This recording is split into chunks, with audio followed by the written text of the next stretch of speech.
Or do you feel the same? Will it make it easier on you now? You got someone to blame. You said one love, one life. Mike, Chris, Susan, Dan, Mark. Dan's calling from the Philippines. We're going to go to your calls with Dr. Monteith here in a few minutes. We're going to have him back up next week if he can do it to get more into eugenics with us. Doctor, separately from the whole flu situation, I mean, you mentioned Alzheimer's. They now have this early on of it when you're 35, 40 years old. Sure. You mentioned that we have more brain disorders than people in China, more Alzheimer's. I mean, they're killing us. We know it's designed. They stated they would do it. They write giant textbooks on it like EcoScience bragging about it. And how do we defeat this? They control the main churches. They control the corporations. They don't just want a world government. That's the means to the end. As John P. Holdren, White House science czar, says, as he states, a planetary government, a planetary regime. Dr. Pianka says it. Peter Singer says it. They all say it. Ehrlich says it. George Bush Sr.'s advisor, that they're going to have a world government to carry out our orderly extermination, testing soft kill weapons as we die. They train as it's normal. They pose as the saviors. They have marches and marathons to fund research, which is actually funding how to kill us. You're a medical doctor who discovered this decades ago. It appears all the evidence shows they're expanding their eugenics operations to more of a hot kill, fast kill now. And the Reuters has got a big article out saying, oh, there'll be millions of deaths this year. People will think they take the shot and die.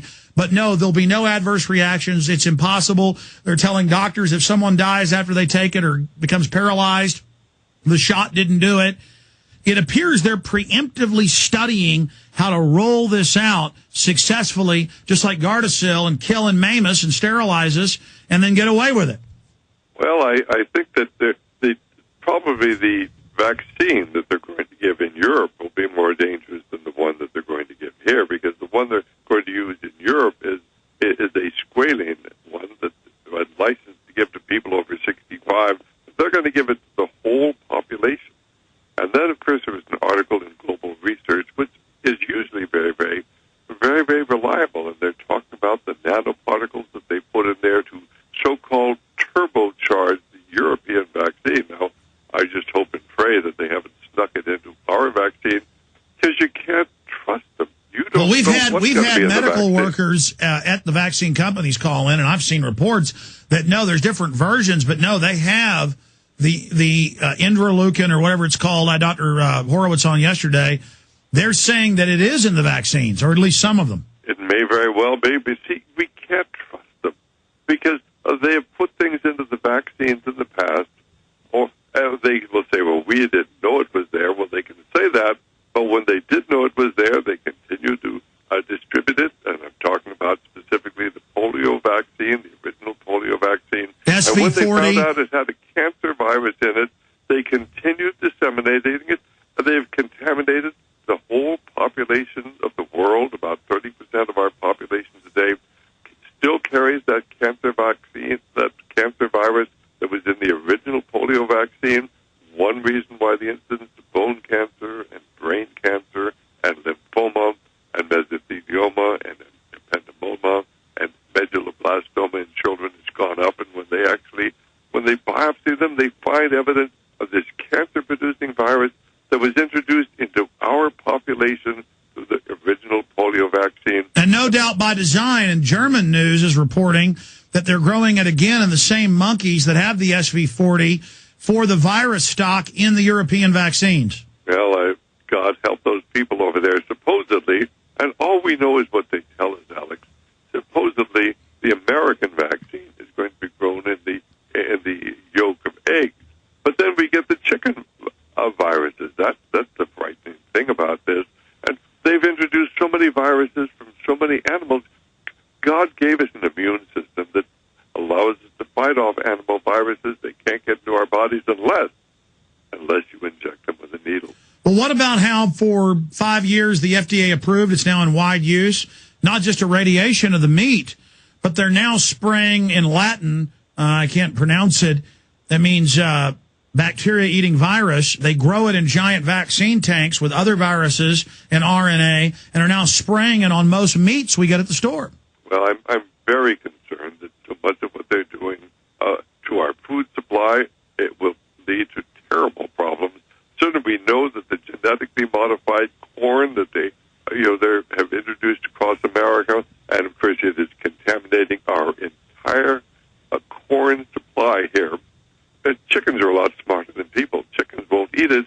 We know that it actually causes infertility in pigs. We know that studies have been done in Russia that shows it causes the genetically modified corn actually creates infertility in animals in Russia. And the people wanted to get the information out and were told you can't disseminate the information.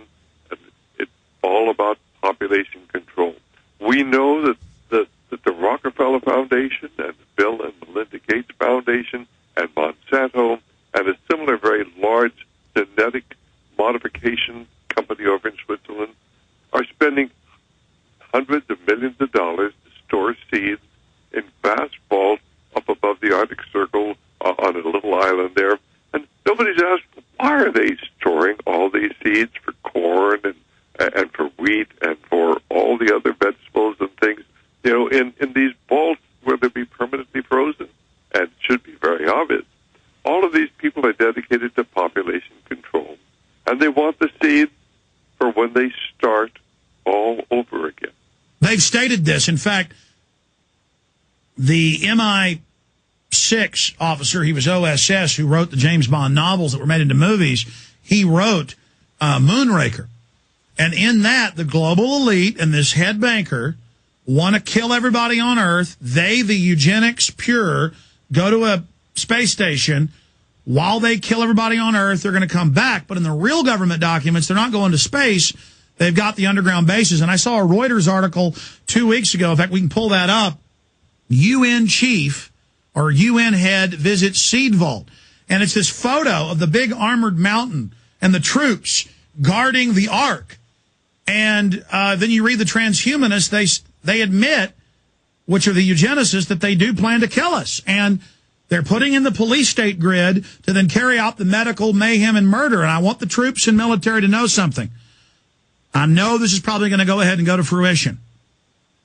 Just know you're going to be judged at your own hand. The masters you've served for are going to murder you and your family as well. Go ahead and laugh. Just remember, as you're dying with your family years from now, you asked for it, you were warned, you wanted to be part of it. Dr. Monteith? Men and women become accomplices to the evils they fail to oppose.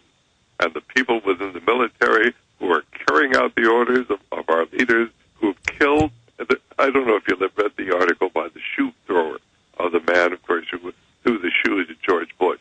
He talked about the million Iraqis who were killed. He talked about the million widows there. He talks about the 5 million orphans in Iraq today. He talks about the suffering there, the people, how they've turned the Arabs against one another. One time, the Sunnis, the Shias, the Christians got along well together, but since the Americans came in, the Christians have been driven out, and of course, everybody is everybody else's throat, and we are sending in Asian provocateurs to commit acts of terrorism to maintain this division. But this is all because the American people haven't had the courage to stand up.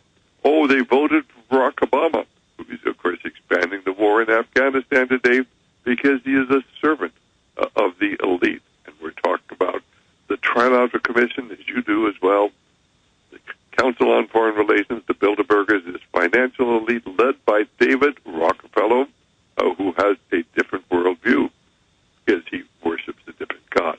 And until people understand that there is a powerful spiritual force, a Luciferian force behind everything going on today, and they really hate humanity, and that's why they're storing the seeds, so they will have them there. Well, when they there are videos of Maurice Strong, as you know, saying we're going to destroy the entire industrial base through the world government. I mean, they're doing it now. Doctor, I remember when I was first on your show back in '99 when I was out there covering Operation Urban Warrior in Oakland with the Marines trying to confiscate our guns on video. Look how much has happened now. Everywhere they've got troops on the streets. I mean, the reports It's just intensifying incrementally. Well, certainly, but on the other hand, more and more Americans are beginning to know what's going on. I think that the other side is frightened, and I think they're going to start moving very, very rapidly. I think that this march that we had in Washington, D.C., I think it was the 12th of September, and it's probably between 1 million, 1.5 million people were there. I think that this really has them disturbed because this was an amazing thing. In fact, there would have been a lot more people there if they hadn't turned back the buses and the cars and people trying to come and join in that demonstration.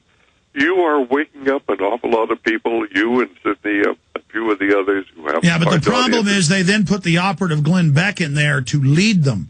We wake the people up, and then we turn them over to Glenn Beck.